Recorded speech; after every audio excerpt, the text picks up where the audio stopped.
Welcome to the Slop Temple. We pray this video helps.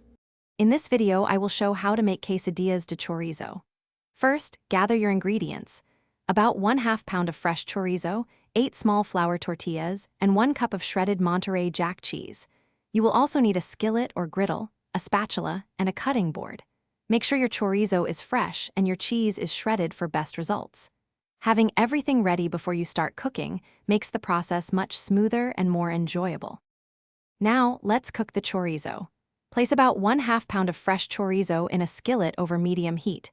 Use a spatula to break it into small, even pieces as it cooks. Stir frequently to ensure it browns evenly on all sides. Once fully cooked and nicely browned, carefully drain any excess grease from the pan. This step is crucial for a less greasy and more flavorful quesadilla. With your chorizo cooked, it's time to assemble the quesadillas. Lay out 1 small flour tortilla. On 1/2, sprinkle about 2 tablespoons of shredded Monterey Jack cheese, then add a generous spoonful of the cooked chorizo. Fold the other half of the tortilla over to create a crescent shape. Gently press down to seal the edges. Repeat this process for all 8 tortillas, preparing them for the final cooking stage. Finally, let's grill these delicious quesadillas. Heat your griddle or skillet over medium heat.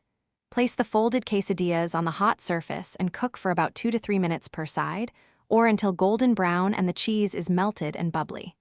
Flip them carefully with a spatula to ensure even cooking. Once done, remove them, slice them in half, and serve immediately with your favorite salsa or guacamole. Remember to check the description for a link to the Oala water bottle and other great deals. Thanks for watching. Consider subscribing if we helped you.